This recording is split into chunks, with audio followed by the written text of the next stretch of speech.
I'm sorry. The timer ran out. I apologize. Hello everyone. How are you doing? Let me go ahead and mute my phone. Let me log into my tablet. I apologize that I'm late. I went to go grab some seltzer and didn't realize that I didn't have enough time left. How are you all doing? And when I say how are you all doing, please understand that I have no idea what you're about to say because I don't have my chat up yet. But I'm getting there. I am getting there. This, by the way, is a live Q&A-ish. It's a live Q&A, but with a focus specifically on the top 100 games of all time of 2022. Not of 2023, not of 2024, but of 2022. Something I didn't do last year, that I did do the year before, and I plan on doing this year, is I never did a top 100 games of all time for 2022 recap. I never did a recap, and I figured, hey, we're in the middle of the top 100. Let's focus some of the live Q&As over the next, few days over on that concept, on like things like that around the top 100. So, let me go ahead and get my chat up. Let me see if my volume's on. I don't know if it's on or off. Let's turn it off right away if it's on. Volume looks like it's off. You can hopefully hear me. Yep, you can hear me. Can you please do a top 100 Dice Town Analysis video again? Okay, no, we'll get to that second. So, let me go ahead and open up the chat. We got this over here. We're going to pop out chat. Our volume's muted, which is great. We can hear you. Perfect, Pariah. You're a prince. Top chat. No, I want live chat. I want live chat, and I want to pop out the chat. Pop out chat, and then let's turn this into a tablet, because that's what I tend to work best off of. Okay, there we go. I don't know why I work best. Hello, Meg. How's it going? Okay. Pariah, first, last. I don't know why I said I work better on a tablet. We're going to go ahead and grab these giant Kingdom Rush unboxings. There's a Kingdom Rush unboxing going up later today, but I'm going to go ahead and put the tablet over here. Let's get that a little off camera. Hello, hello, hello, ahoy. Hi, Alex. Merry Christmas, Merry Christmas. Can you please do a top 100 Dice Town Analysis? That's one of my favorite videos. We'll love to see a deep dive again. So, practically speaking, the top 100 for the Dice Tower is one of the most amounts of work I've ever put into a single video. Arguably the most. The ones that are close that rival it is once upon a time I used to do late pledge videos that covered 100 late pledges at a time. And I'd go over each one to make sure they're open or as much as possible and be on top of things. But there's some videos that take a lot of work. The Dice Tower Top 100 was probably the most work I've ever done for a single video. Now, I'm willing to do that work again if the video, frankly, is going on the Dice Tower channel. That's good exposure. It's good for me. I can justify it. It's a little harder. Also feels a bit out of place for me on my channel to do a Dice Tower Top 100, especially since Chris already does do some recaps on their channel. So I don't want to step on toes, and it's just something I'm not going to do right now. Something I'm more than happy to do if it's like the right opportunity. But again, part of me is relieved that I was never asked to do it again because the amount of work involved in doing it right is a lot of work. It's a lot of work, and I frankly don't have a lot of time, but I'd love to do it in theory. I just have to be able to justify it. Anyways, we can hear you, Pariah. Thank you. Hello, hello, hello. Where you had it, Preston Mag? Top 100 recaps. Where my goblins at? Do you have a list printed somewhere so we know what games to ask about? No. Unfortunately. I'm trying to think if there's a quick way I can give you the... I wonder how quick I can put the whole list into the... I don't know. No, I'm gonna say I'm gonna say no. Sorry, that's a good idea. I should have put it into the video, but I didn't. You could go through the top 100 and just go to the playlist. There's a playlist for the top 100 games of all time for 2022, and you can go through that. Honestly, this is going to be, I'm giving the opportunity for Q&As as much as you want, but I have my notes. Like, I have all the notes of things I want to go over. I was going to do a dedicated video on this, and I was like, you know what, let's do it as a conversation. Let's just have a conversation. A game from 2017 just slid into my top 10 of the year. Never had that happen before. Champions of Hera is so amazing. I bounced off of Champions of Hera. Not for me, but I'm glad you're enjoying it. I am more of a Mage Knight person. Hello everyone, watching you while assembling new IKEA board game shelfie. Good choice. What game you surprised that changed positions the most from 2022 to 2023? Well, now you're asking about the top 100 2023 recap. That's going to be a separate video. Maybe I'll make that a live stream too. That would actually be a good idea to make that a live stream. Maybe. We'll see. Good evening, everyone. Back to Massachusetts for a quick holiday trip. Keep driving and visit Canada. There's one game in his 9200 that was number 3 last year, but I forgot which one it was. No. My number 3 last year was Gloomhaven. That wasn't in my... That dropped out of my top 100 entirely. So, I don't know what you're referring to. Number 3 last year was Gloomhaven, and that dropped out of my top 100 entirely, but it wasn't necessarily a surprise to me. I talk about it in the video. It's a hard conversation as far as balancing games you've played too much. I can't give you more information without spoiling 2023's list. We'll talk more about 2023 later. But with that, I will pay attention to chat, but I'm going to start off with some just basic stats around different things. And I want to do more details on 2023 than I'm doing for 2022. So for example, one thing I want to do in 2023 is I want to go over what percentage of my top 100 are solo-only games, or games I play solo. I should categorize it that way. Games I play solo, specifically. I want to go over what percentage are two-player games. And I don't know if I'm going to break down every player count, but I think 1, 2, and then all of the player counts would be an interesting statistic. But just for myself, but for right now, 2022. Right now I'm going over the differences between 2022 and 2023. So a few general notes to go over. One thing that's worth noting is in 2021, 31 games were new to the list. Okay, so 31 games were new to the list in 2021. Was it 31? I think it was 31. In 2022,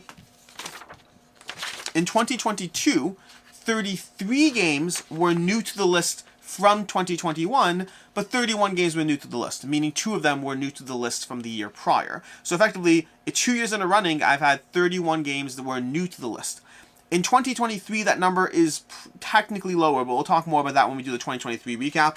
But so to that end, let's talk about the 33 games that left my top 100 in 2021. Keep in mind, some of these came back for 2023, but you'll find those out. Well, I guess one of them you know offhand. Sprawlopolis in 2021 was my number 91 game of all time. Okay, so we'll go through this list over here. Sprawlopolis was my number 99 in 2021. It was off my list entirely in 2022, and it's back on my list, which you've probably already seen, in 2023. It was in my 90 to 81. At 98, we had Nemesis. Nemesis was in my top 20. Again, right now what I'm doing is I'm going through all the games that are in my top 100 of 2021 that dropped off. So there's going to be 31 titles here. Or 33 titles. There's 33 titles here because, well, we'll get to that. Anyways, so Sprawlopolis at number 99, Nemesis at 98. That's because Nemesis gave me one of the best gaming experiences ever, to the point that I put it on my top 100 up at the very top, and then I played it more and just found that it dropped off for me. I still enjoy Nemesis, but definitely not top 100 for me. Glassroad at number 97. That dropped off as well. I think Glassroad is great. It did actually leave my collection this past year. I think it's a phenomenal game, but it's just one of those games I played it a lot, and I don't jump into that Euro as opposed to other Euros as much when I'm looking at what's the table. Decrypto at number 96. That dropped off my list in 2021. It was no longer there in 2022. Decrypto is an excellent game. I just don't think I really played it a lot in 2022 at all, and so it kind of left. There is a degree of fluctuation around what I play, what's actively being tabled. Cubitos dropped off the list at number 95. It dropped off the list as well. It jumped into the list 2021, left in 2022. It's still a great game. I still own it. It's just not top 100 material. Monumental at number 94. I need to play that game more. It's a great game. I might go back to the top 100 at some point. It's not in the top 100 this year, but Monumental at number 94, I just need to play it more. Railroad Inc. at 93. Dropped out. Again, fantastic game. I just don't think I'm top 100 vibing it anymore. Five Tribes at number 92. Five Tribes is excellent. In fact, I don't even remember. Five Tribes may well be back in 2023. I don't remember if or where, but I believe that in 2021 I put it on my list. In 2022, I either didn't play it at all or I played once, but I don't think I played it at all. Because I did play it in 2023 a bunch, but I don't think I played it in 2022 at all. So it dropped off in 2022. Colorado at 91. Again, fantastic game. Wasn't really playing a lot. Although I did play it in 2023. I played a little bit of Colorado in 2023. I played it actually at Level Up Retreat.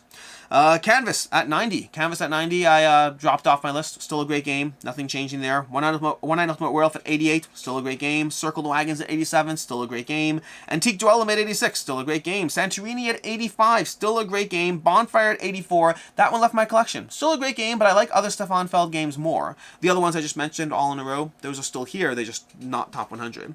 Notre Dame at 82. I'm shocked I put that at 82. Notre Dame did not hold up well for me. I liked Notre Dame a lot when the first few times I played it, but that's a game that lasted maybe 3 or 4 plays before I started to get bored of it and started to prefer other Stefan Feld games. So if I put it at 82 in 2021, I'm guessing I had played it maybe twice at that point, maybe 3 times. It did not last like in that many plays. I maybe got 5, 6 plays out of it total, and then I was like, you know what? And I usually don't feel that way in Stefan Feld. Stefan Feld games usually last me a lot of plays, but Notre Dame didn't. So that one's sad. Dixit at 81. Great game. I don't play it a lot anymore, but I still own it all. Super Fantasy Brawl at 76 in 2021. That makes sense. I love Super Fantasy Brawl when I got it. Over time, the more I played it, the more it did kind of drop off for me. That's Pretty Clever at 75, dropped off in 2022. Honey Buzz at 74. It's a great game. I really like it. I think it's very gateway friendly. I really need the expansion to see if it stays in my collection or not. But I do like Honey Buzz, but currently not top 100. Tranquility at 71. Great game. Great game. Still played a lot, but it dropped off. Sheriff of Nottingham at 69. Resident Evil 3 at 68. Now, Resident Evil 3 is an interesting one. In general, there's an interesting conversation as far as how I manage categories, which is something I'm still navigating. But when I'm trying to track how something is doing, if I'm tracking Zombicide, do I track each individual Zombicide, or do I track them as a category? And for me right now, the distinguishing factor I'm doing is if I rank them similarly enough, I'm grouping them. If I would rank them differently enough, I'm not. And that's kind of the way I'm approaching it right now. But it's relevant for things when I look at when a game's come back onto the list. So Resident Evil 3, for example, off the list in 2022, but it was my number 60. Is my number 68 in 2021. Tribune Inter Paramus at 65. A great game. It eventually left my collection. I found we didn't play it anymore. It just shifted off the list. But it was one of my game group's most favorite games for a very long time running. Maglev Metro at 63. I got a little tired of that one. It's pick up and deliver. I was surprised I liked it as much as I did when I first played it.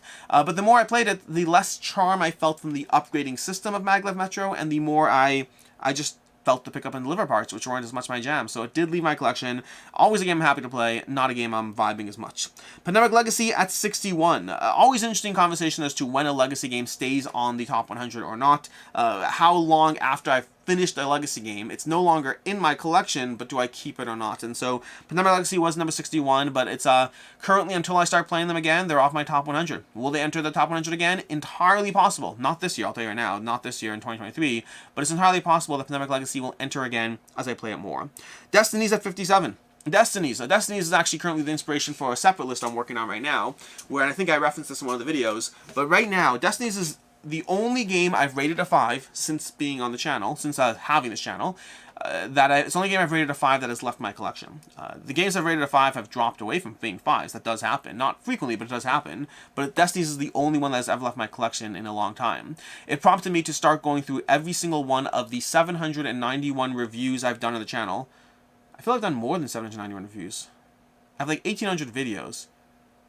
Is it only 791? Either way, in my playlist, I have 791 reviews in my playlist. And so to that end, from all of those, I am currently going through every single one to catalog them properly, which is going to do two things. First of all, it means I can share my actual rating sheet with all of you properly. But then also it means that I'm going through that for the point of being able to say which 4.5s and 5s have ever left the collection. If I rate a game of 4.5, what are the chances that it leaves? Statistically speaking, have I given, let's just make up numbers. Let's pretend I've given 57 games of 4.5 and one of them's left. Well, that's pretty good odds as far as my own testament of what a 4.5 means to me.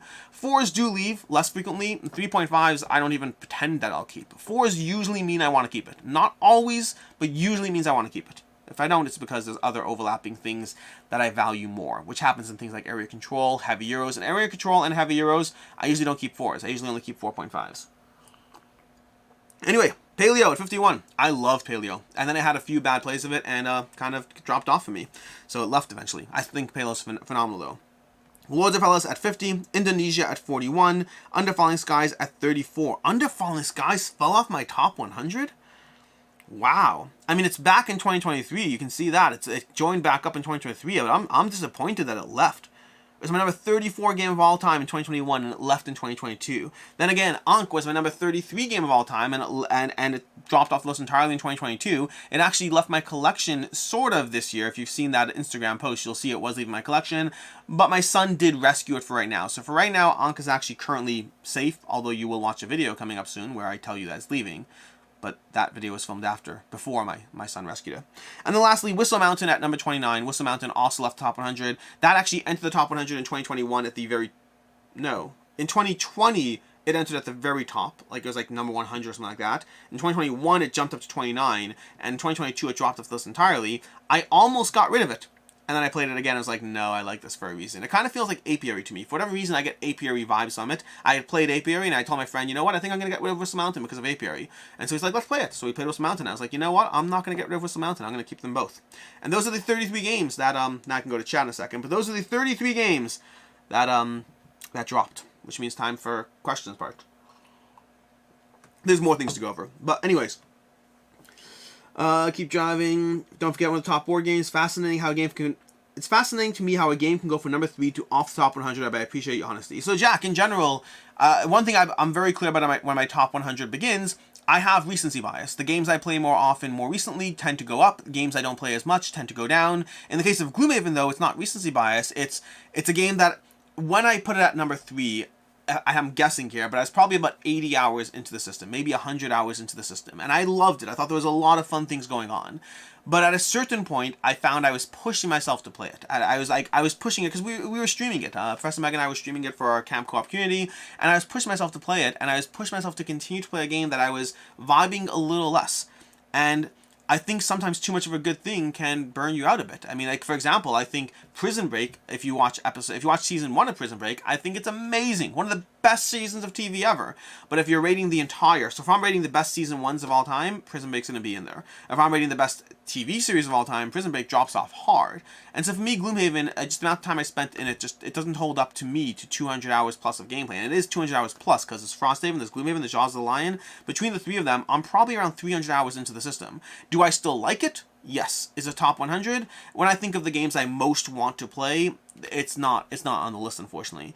But it is an interesting conversation. I think things don't drop that rapidly. So, for example, you could see how in 2021 the highest ranked game that dropped out was Whistle Mountain at 29. Well, tablet. Sorry, screen went black. Whistle Mountain at 29 was the highest ranked thing that dropped out. So, a number 3 game, I agree with you, it's a lot, but that happens. Anyways. I hope next time if I use it again, it can gain more exposure. I saw one of the most definitive lists for top board games, despite a definitive list being impossible. I appreciated doing it. It's a lot of work. Like, if Tom never invites me to do it back, I'm okay with that, because there's a lot of work. And if Tom does invite me to do it back, I can justify the work. By amount of games in my collection, I reasonably can create a top 23. Yes, if you have 23 games, you can do a top 23 list of all time. Has there been a big change in the top 10 from 2021 to 2022, and how have they held up for 2023? So, I don't remember the exact top 10 from 2021 to 2022. In general, I believe my top 10 has usually had around 6 or 7 games overlapping each year to the past year, and then some games creep in. But it's an interesting conversation, because if a game goes from 10 to 11, that represents a change in my top 10, but like, how much of a real change is it? So, I mean, it's a change in my top 10. It just got bumped up by 1. And that happens. There's only so many games. There's 10, specifically 10. You can only fit 10 games into a top 10 games of all time. So, that is how that works. Anyways, we have, for the games that dropped out, have the ratings changed? So the way I do my rankings is I start by grouping things into buckets. What I do is, in general, is literally I go through my entire collection of all the games I own, and I unrank all of them. Meaning I have them in columns in my Notion board, where they're in certain columns of 5, 4.5, 4, 3.5, etc. I unrank everything. So all 300 games, I start off with a blank slate. Meaning I don't want my lists, I don't even know if I said this in the first video, I should have said this. I don't want my lists biased by how I think I rank a game, so I literally re-rank everything. So I generally re-rank things twice. Well, there's 2 times I re-rank things. One is when I'm looking at a game, I happen to be looking at a game, and I'm like, oh, I don't know if that's a 4 anymore, it's a 3.5. Or, wow, I've played that game a lot, I've really enjoyed it, I think I'm going to bump that up. So sometimes I'm just looking at a game. But the only time I do it where it's actively going through my entire list is before my top 100 every year. I unrank everything. Then I re-rank everything, and so there's going to be some bias. If I remember that a game was a 3.5, it might be more likely to fall into the 3.5 camp.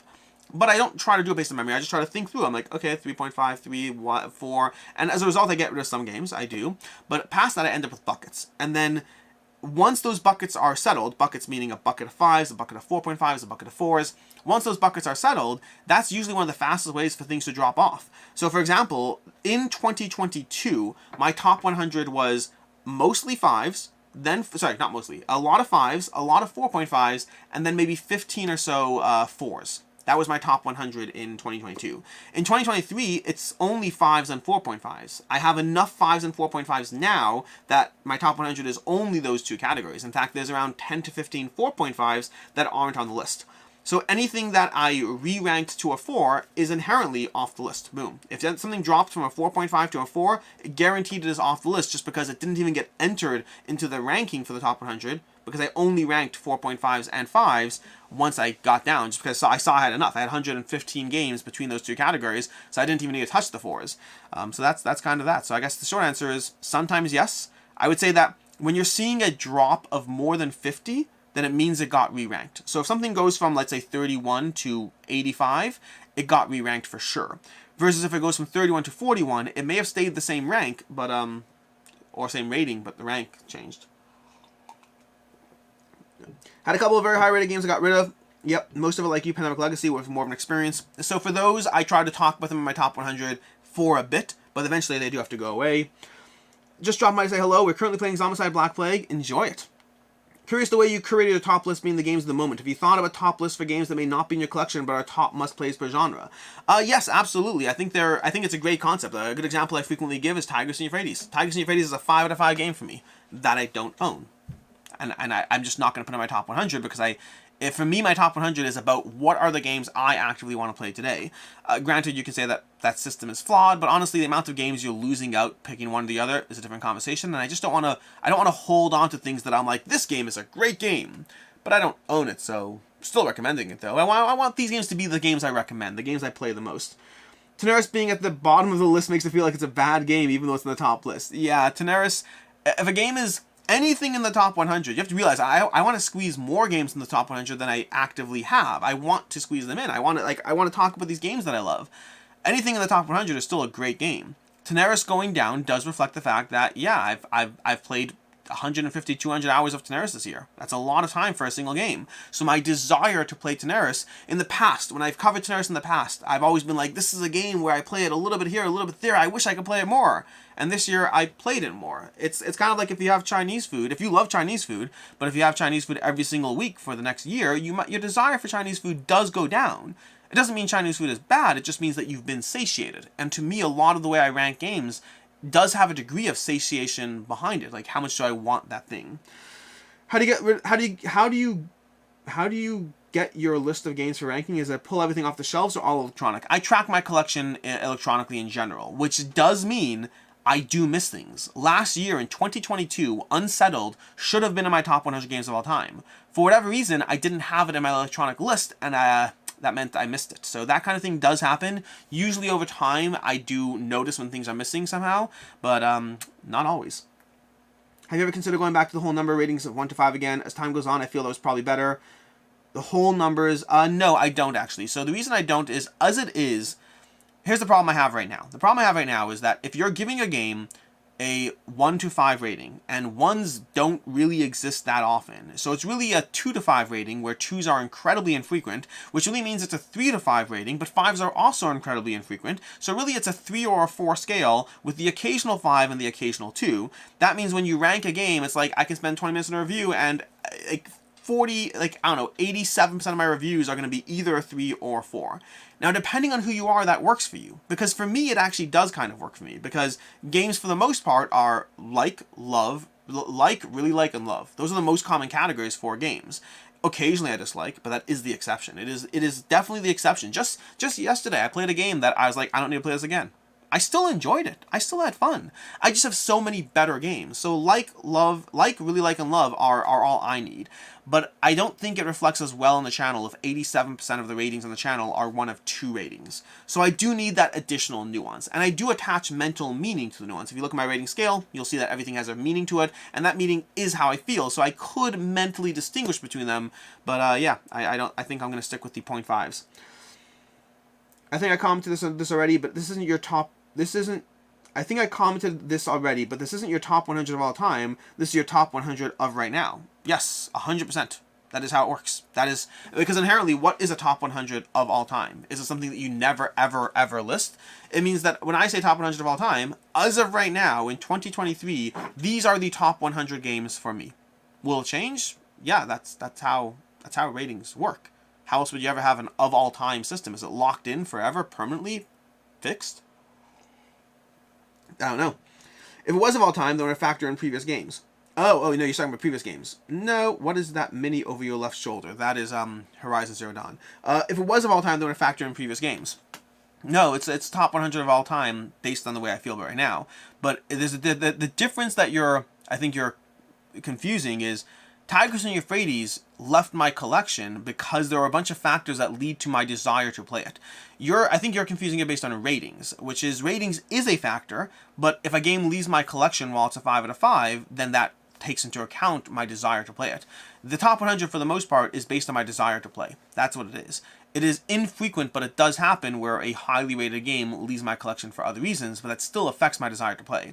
So it is my top 100 games of all time based on my desire to play said games, with a degree for human error, because at the end of the day, what's the real difference between 87 and 86? So there is human error in there, but it is of all time.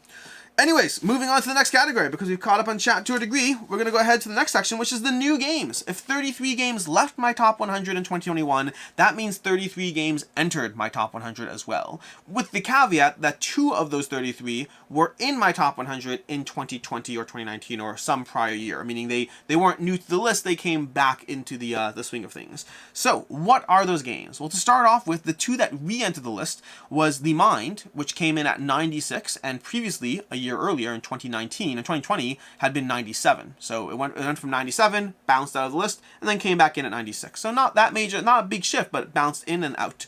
We had Mechs and Minions, that in 2020 was number 70, dropped out entirely, and came back in at 81 in 2022. So some degree of fluctuation of games that left and came back. For the other 31 that came onto the list, that were new to the list in 2022, we have the following. Ares Expedition came in at number 100.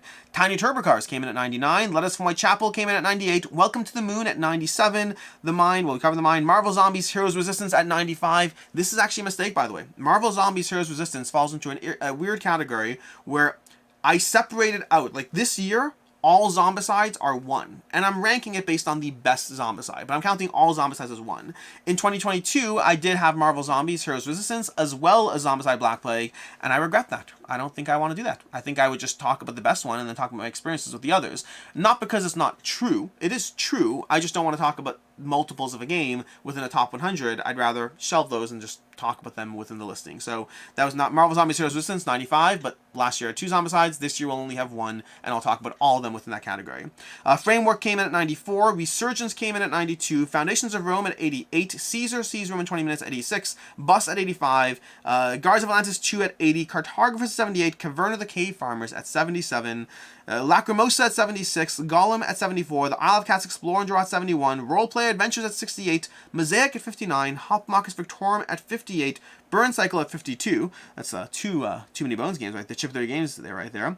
Lorenzo Magnifico at 51, The Loop at 48, Cloudspire at 44, Radlands at 43, Calico at 42, Seventh Continent at 37, Mythic Mischief at 24, Endless Winter at 21, Paris La Cité de Lumière at 16, Oathsworn at 12, and Crokinole from non-list at all directly to number 7. Although to be fair, it probably should have been on the list the year before. I think it was supposed to have been on the list the year before, and I forgot about it. I think I may have known that. But anyways, those are the games that popped on. Some of the ones that are more interesting to me, I generally find that the top 50 are far more interesting to me. Because anything in the top 50, this ebbs, this flows, this fluctuation, something pops in, something moves up a few notches, it's not a large shift. But anything in the bottom 50, for those to be new to the list or off the list when you're in the bottom 50, so for example, when you look at the bottom 50 in 2021, only 5 games left the list. Lords of Hellas, Indonesia, Under Falling Skies, Ankh, and Whistle Mountain. Those were in the bottom 50.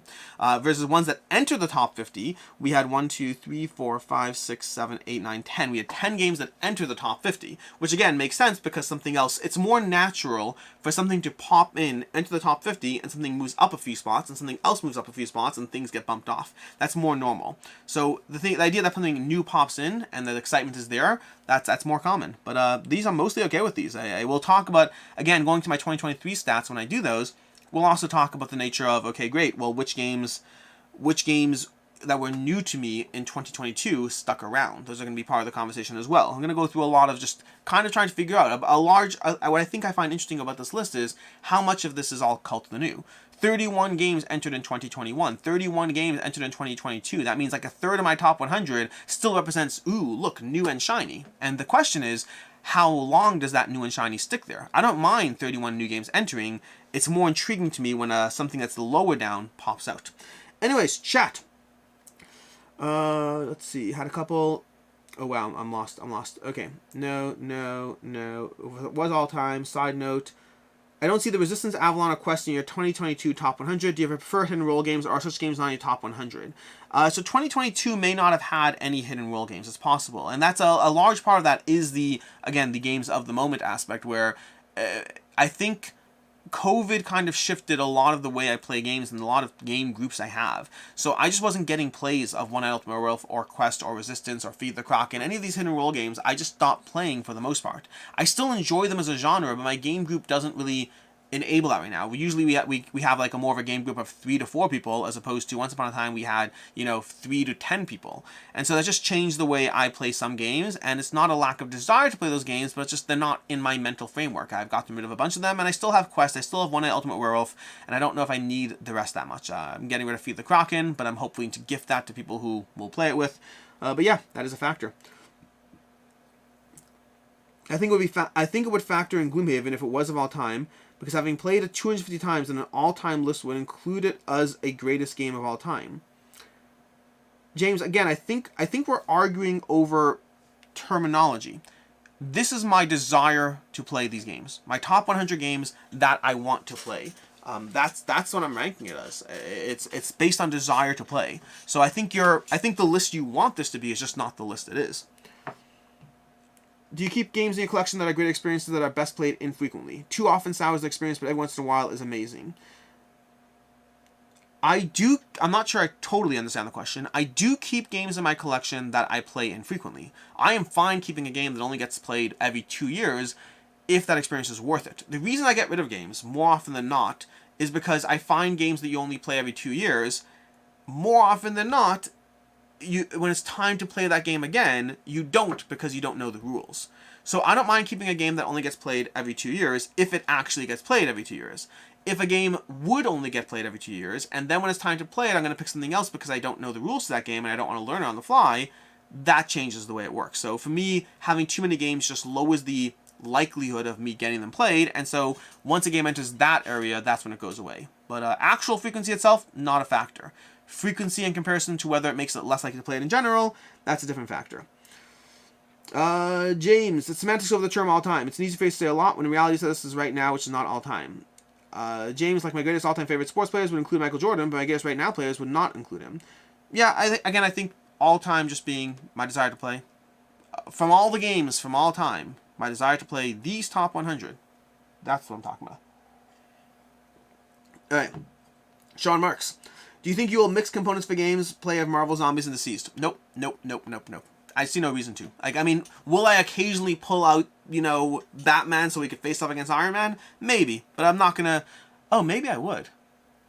You know what? I take it back. Maybe I would. I have to wait till I get it. But I think most of the time I don't mix components, even if something has compatibility possibilities. Versus if it goes past possibilities and into straight up compatible. So for example, Green Horde and Black Plague, I mix those heroes up all the time. Who cares? What do I care? They're the same basic heroes. So maybe. The answer changes to maybe. D-Trooper, how many years has Too Many Bones been on the list and has its spot changed at all? Oh, wait, sorry, I mixed the question. James, trying to figure out my own top of 2023 list. Will you use the BGG release year, or more so when it's wide release available? Good question, James. I hate the BGG system because it's not always accurate, and I find that I have to remember every year how things were and weren't accurate as I record them. I'm like, oh, that was a 2022 game. No, now it's 2023. Did I remember to make that distinction last year? I have to check my list, which is a pain. I usually use the BGG year list as a general starting point. From there, if I remember, I'll add in things that aren't in that year, and if I remember, I'll exclude things that weren't in that year. But I do use it as a starting point, and I'm willing to adjust it to what I think is reality. And if a game shows up in December of 2022, I'm willing to call that a 2023 release. I'm willing to call it either, but I'd call it either, whichever one it is. I wouldn't want to call it both, I think, but I think I would call it either. D-Trooper, how many years has Too Many Bones been on the list and has spot changed at all? I think Too Many Bones has been on the list ever since I played it, but I think its spot changes a lot. It changes all over the place. It was my number 6 game of all time, I think. My number 6 of all time last year, and we'll see where it is this year. Eric, Mage Knight's ears are burning. Yeah. Mage Knight is always... I refuse to get rid of it. I refuse to, but it does not get tabled a lot. James, from all games of all time, that word makes sense for me. Thanks. Yeah, I think that's the distinction. Brian, example is something like War of the Ring, Trial Imperium, great games that either hard to get tabled or if played frequently would get old fast. Yeah, so I think for me, that is the distinction, which is I don't mind a game that gets played once a year, as long as it actually gets played whenever that time is to play it. I don't care if it's once every 3 years, genuinely. It's more that when it's time to play the game, do I look at it and think, nope, because I don't know the rules.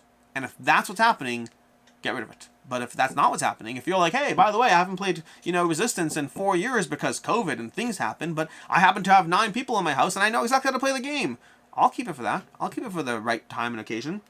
All right, last options over here. How many years into gaming were you prior to making a top 100 rank list? Knowing your love for ranking things. Oh, Isaac, good question. I had top 10s for a long time. I had my own top 10s always. For the longest time, I had my top 10 Desert Island games and my top 10 games, which are different. My top 10 games are my favorite 10 games. My top 10 Desert Island games are, if I can only have these 10, it changes, because suddenly if I have 2 area control games, I question, do I need both? And something else pops in, even if it would be lower. So I've had lists and rankings for a long time. I never did top 100 until I became a content creator. That's a level of dedication that I think is a lot. I mean, I think many content creators don't do top 100. It's a lot of going through your lists and stuff. So, yeah, it took a while. Okay, let's go through the biggest drops. Okay, next category over here. We've got a few more categories to go through. Our biggest drops of, the years. So in 2022, what are the biggest changes from 2021? Obviously, if something is off the list, that doesn't count at all. So if it was on the list in 2021, it's off the list entirely. We already covered that. These are things that stayed on the list. What are the biggest drops? And I'm going to go from least biggest to biggest. So we have Hadrian's Wall dropping from 45 to 65. Okay, so that's going to be, and I'm only doing like the, I only went with things that had a 20 movement or higher. Anything below 20, and I don't even know if I care. Although it's interesting, because once you get to the top 10, a movement of 5 is more important even. Anyways, Hadrian's Wall dropped 20 points from 45 to 65. Lancaster dropped 20 from 64 to 84. Raj of the Ganges dropped 21 from 43 to 64. We have from 43 to 64. We have the Great Wall dropping 21 from 62 to 83. You may have noticed it dropped from 83 to like 90 something. It's still my top 100 this year, but barely. The World of Smog, Rise of Moloch dropped 22 points from 40 to 62. Carson City dropped from 24 to 47, a drop of 23 points. Marvel United dropped from 30 to 54, that's a 24-point drop. Mage Knight, speaking of Mage Knight, dropped from 44 to 73, a 29-point drop. Empire's Age of Discovery dropped from 60 to 89, another 29-point drop.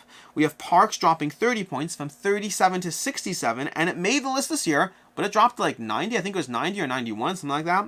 We have Baron Park dropping 42 points from 49 to 91, so still in the list in 2022, but barely. We have Kemet dropping 58 points from 17 to 75. And then lastly, we have Viticulture dropping from 59 from 20 down to 79. Spoilers, Kemet is on the list this year, and Viticulture is not. So that's our further drop. Things move, things adjust, times they are changing. And then lastly, how are we doing in time over here? We're doing great. We're 40 minutes in. We got plenty of time. Plenty of time. We got plenty of time to like do Q&As and everything. Because honestly, I mean, this was never intended to be an hour-long video. It's going to be like a 20-minute long video instead of being a 40-minute live stream. But we have one more category to go with. But first, chat. Mage Knight ears are burning. Yes, exactly. That mini is very distracting. Trying to figure it out. Dog, pig, loaf of bread. That mini is an elephant. It's a giant elephant. A robot elephant. So, unless you're talking about a different mini. In which case, I don't know which one you're talking about. I kind of missed the dragon. I respect that. The dragon is over there, not on camera anymore.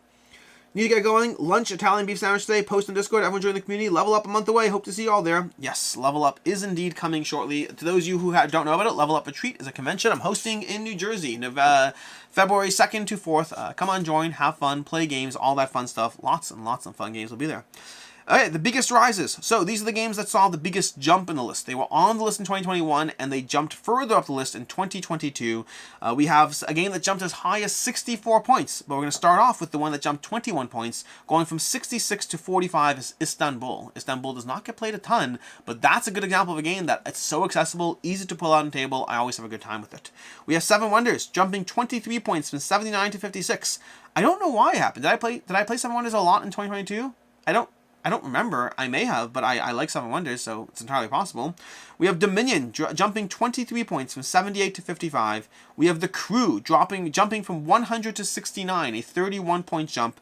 We have Skulls of Sedlec jumping from 33 points from 59 to 26. So Skulls of Sedlec went high up the list. In fact, someone asked me this most recent video I did in the top 100. I said Sprawlopolis is the only button shy game on the list, and someone said, "Oh, no Skulls of Sedlec, I'm so sad." And I was like, never mind, I lied. I forgot. The Skulls of Sedlec is on the list in 2023. I just forgot about it. Gloomhaven jumping 52 points from 55 to 3. Now, this is one of those bundling things. Strictly speaking, Jaws of the Lion was my 55 game of all time in 2021. But again, I categorize things. So Gloomhaven as a category was 55 in 2021 and jumped to 3 in 2022. That's a 52-point jump. And then lastly, we have Dune Imperium going from 77 in 2021 to my number 13 game of all time in 2022 from all time. In 2022, that's a jump of 64 points. And so that's going to be Dune Imperium, which saw a very large jump, primarily because of the Rise of Ix expansion. The various jumps over there, by the way, Istanbul 7-1 is Dominion, The Crew, Skulls of South, those are all just general games getting played and reminding me how much I like them. Gloomhaven was a game that I didn't play that much to a game that I was playing a lot and appreciating the intricacies, and Dune Imperium was exclusively because of the Rise of Ix expansion, shot it up the list. But that is going to be your 2022 recap of the year. That's the kind of the stats changes. Again, I hope to do more than that in 2023. I want to cover things like player counts, like I mentioned. I want to cover things like, okay, great, 31 games were new in 2022. How did those fare in 2023? Because that kind of measures more of a flash in the pan measure. Like, I mean, if a game pops in and out, it depends on where it pops in and out. If a game is number 96 and it leaves the top 100, that barely matters. In fact, looking at the games that left from 2021, meaning the list is 31 games, but over half of them are from the top 80 games. Meaning they're games that popped in a bit and then left, popped in a bit and then left. That kind of thing will happen. It's just the nature of having games that are always jockeying for position. Every time a new game enters that I love, which there are new games that enter that I love, something else has to be moved around to accommodate it. That's just how life works. So that is a thing. Anyways, need to get going. Level Up going to stay an East Coast thing, James. Yeah, I think Level Up is going to stay East Coast. I don't know for sure. We are taking it, convention by convention, year by year, but I think it is going to stay an East Coast thing for right now. And with that, because we still have time on the clock here, because I mean these generally go to 2, I'll open this up to a general Q&A if any of you have any questions, or we could also just wrap up. I could also talk about things. Do you think that Devin influenced the rise of Dune in your list? No, not at all. No. I don't even know if I played. I have played Dune Imperium with Devin. I have. But I'm trying to remember. Like, I played the new expansion with him. The newest one. Not the Rise of Ix, but Immortality. And trust me when I say that Immortality did not improve my opinion of Dune at all. I think Rise of Ix was playing it with my group only, not with Devin at all. I'm pretty sure I did not play Dune Rise of Ix with Devin. I'm not gonna try to check right now, but I'd have to check and see. But I don't think Devin influenced my opinion of that at all. It can absolutely be a factor, by the way. Make no mistake. Playing games with friends can be a factor, but not in the case of Dune Imperium, not at all. Good morning from Australia. I'm up early with the fussy baby. Sorry about that. Is that a picket coaster? It is. It is indeed. For the hidden role game quest, do you have an opinion regarding the official rules versus the director cut rules? I didn't know that was a thing, so I don't have an opinion. Thanks for dealing with a dozen questions about most of the same thing. I'm almost never free for these live things. James, you are welcome anytime, and I'll answer any question anytime. Did you play Dune correctly? I have no idea. I assume that's a joke, but I don't know. I mean, I assume I played it correctly. I have no clue. I remember I had a thing. Oh my gosh. I did a film gameplay of Dune, and I can't remember what it was. People weren't complaining that you did things incorrectly. People were like complaining how like the strategy, like, oh, you guys aren't strategizing well. And I was like, well, we're having fun with playing the game. Like, you'll never make everyone happy. And the more passionate a game, different communities have very passionate gamers behind them. So that's a different conversation. Do you think publishers should put a minimum space needed to play a game? I find some games almost impossible to table because my space isn't big enough. I don't know. I think that it is such a narrow category. It would be hard, and also the way you measure a game, and you'd suffer from that same problem with player time, in the sense that, a game that's, it's a 60-minute long game. Well, actually, it's 2.5 hours.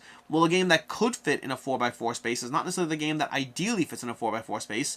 Everyone's space requirements are going to be fairly different. I will say I'm someone who's fairly used to trying to compress the way a game plays, because when you're doing film playthroughs, you kind of want to have it all on camera, but you don't want the shot so zoomed out. So I'm used to trying to compress games fairly effectively.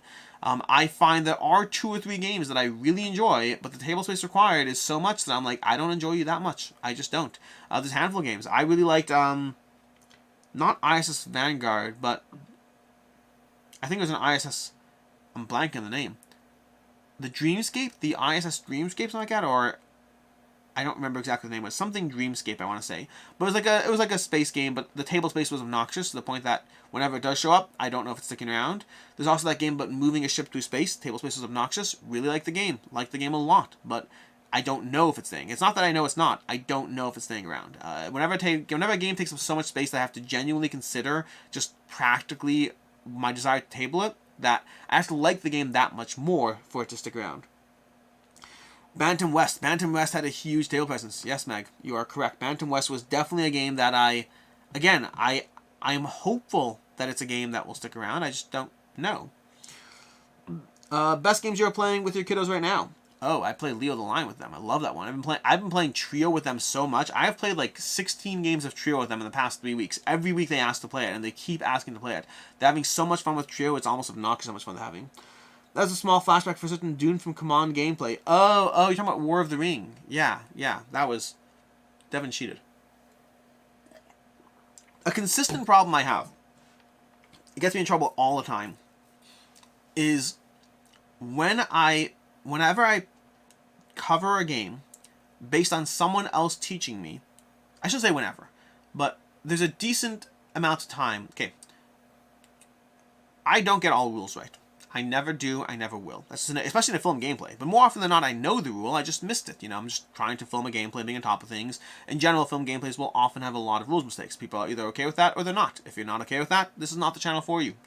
My gameplays at least. My gameplays are not the channel for you if you are not okay with rules mistakes. I'm more concerned with having a good time than I am with getting the rules right. I want to present the feeling of the game, not the rules of the game. That's a rules overview. And I do that based on my own personal preference. I don't watch channels like Heavy Cardboard. I do watch channels like the Dice Tower. That's not a ding against Heavy Cardboard. That's just that different strokes to different folks. There are people who want the precise level. Some people want their gameplays to be rules teaches. Other people want to see the feeling of what it's like to play a game. I am in the latter camp, and I always build my content around the type of content I want to consume, just because it feels more natural to do the things you'd want to consume. Past that, though, while I make mistakes, I would say that the mistakes on my channel over the years that have gotten me in the most trouble have almost always been when I relied on someone else to teach me the game, which is why more and more over time I get very wary of covering games that I didn't read the rules myself. And sometimes I forget that, make the mistake, and still talk about a video, and then every time I'm like, should have read the rulebook myself. Just should have read it myself. Should not have trusted whoever it was. And that just is what it is. Sounds like you need a copy of Nana. Oh, Nana. I like Trio. I personally like Trio. I think that everyone has different opinions on it. For me, Trio is the one I prefer more. Voidfall laughs at your space game table spices. That's true. I'm torn between two games, Force Shuffle and Expeditions. They're very, very different games. What would you recommend I get first? I would say... So people often ask me for recommendations, and the problem is I can answer anything, but if you don't give me context, then you're asking me based on my opinion. So if I don't have any context as to why you might resonate with one over the other, or even what games are your favorite games, if you told me your top 5 favorite games of all time, and then asked me for a recommendation, I can now answer based on you. Without having that, I'll answer based on me. Expeditions. I like both games, but Expeditions is the one I'd recommend. If you give me more context as to what's in your mind or what games you like, I can answer based on you. Apple Knees, what was the best Hanukkah gift you received this year, and what do you believe the best gift that you gave was? The best gift that I gave. Received, I didn't really get anything. We give gifts to our kids, but we don't get anything. So there's nothing as far as getting, but as far as giving, I'm trying to think through what was given. Arguably, I want to say one of the things I gave all my kids is one of the nights of Hanukkah, I picked out a video game for each one of them that I thought would be a good fit for them. And then I gave them that game. And I think it was possibly the best game, which it hurts me to say that a video game was the best game when we gave them a bunch of non-video games. But I think that it did result, the video games probably resulted in the most common bonding activities in terms of with my kids being like, oh, you're enjoying this one, and then talking to them about it and engaging with it and all that. So I think the most bonding did come from the video games. So I think that one, which bothers me a drop. Anyways, what was the best Hanukkah gift? Considering benefits versus cost, do you recommend a specialized table for games, e.g. Wormwood, some sort of tabletopper, or just a regular table for playing games? I recommend, if you want a recommendation, I'd recommend a cheap budget gaming table. So I think that the Dragons and Geeks table is a great one that I don't know if you can get it right now, but it was on crowdfunding, very reasonably priced. I think if you can get the Wormwood modular gaming at a reasonable price, if you can spend like 2,000 or less on a really good gaming table, which you can find them. You can spend 5,000 easily, but you could find good gaming tables for 2,000 or less. I think the accessibility and benefit you get versus playing is just top notch. So I'd recommend that. Velocity Vanguard, yes, Velocity Vanguard. That was the space movement game that I was talking about. That was obnoxious. I love the game. I think it's incredible. And depending on the final game, it may or may not stay. Hey Alex, I attended the Level Up retreat this past summer. We'll be attending in February. Is there a BG forum for February's event to possibly set up games with other attendees? I believe someone did start up a BGG list somewhere. So if you Google Level Up retreat, it's up there somewhere. I'm trying to find it. Level Up retreat BGG. Like, I think they're trying to start a Discord too, but I don't know if they did. BGG. I don't know.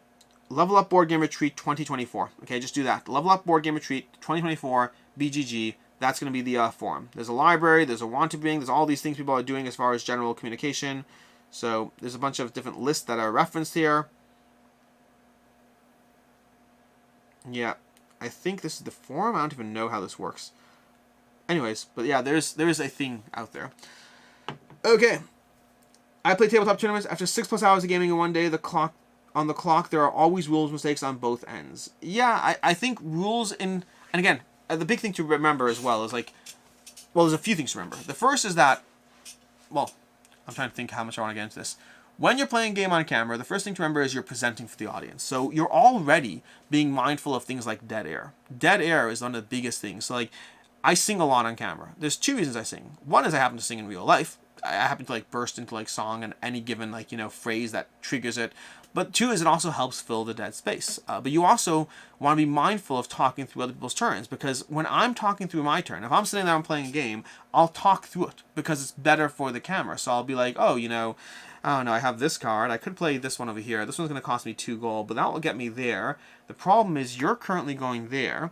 I do that to a much higher level than I do in in-person gaming, and because it fills the dead air. The thing you have to realize is that sometimes there's other people on camera who aren't as mindful of that because they're not necessarily content creators or as present or just as mindful of the end result of the content, and so their turns look like this.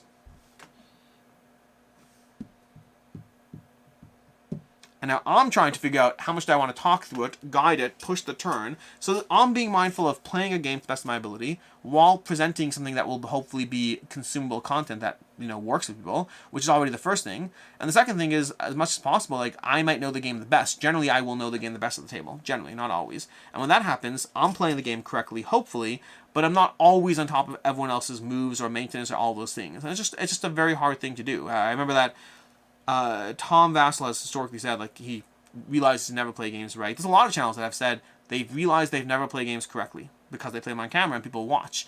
The tricky part is, the thing I think is the most interesting is the people who find the mistakes, and even the people who get irritated by the mistakes. I am fascinated. If you put them on camera for a gameplay, I wonder how many mistakes would be caught. Because the tricky part is, you might always catch somebody else's mistake because you caught it. But inherently, the nature of catching things is you catch the things someone else missed, but someone else can catch the things you missed. You put those people on camera, even the ones who complain about it, who are like really irritable, like, can't believe you watched this gameplay, like, blah, blah, blah, blah, blah, blah, blah, blah. I'm pretty sure if you threw their games on camera, there'd be mistakes too. It's just, they're not catching them. That's the nature of the beast. Awesome, I found it. Great. Okay, cool. I think we're going to go ahead and wrap this up. We're hitting the 2 o'clock zone, and I think we're good on the Q&A. We did the top 100 recap of last year. We'll be back next week for more live content at some point, in some way, shape, or form. What is next week? Is next week? I think I'll be back next week. I see no reason not to. Past that, I hope you've enjoyed your holidays. I hope you have a happy new year. Play games, have fun, do all the good things that keep you busy and entertained and out of trouble and all that stuff. And until next time, I'm Alex Radcliffe from Board Game Co. Hope you enjoyed this video. We'll be back tomorrow with another top 100 games of all time, from all time. And until next time, I hope you have a good one.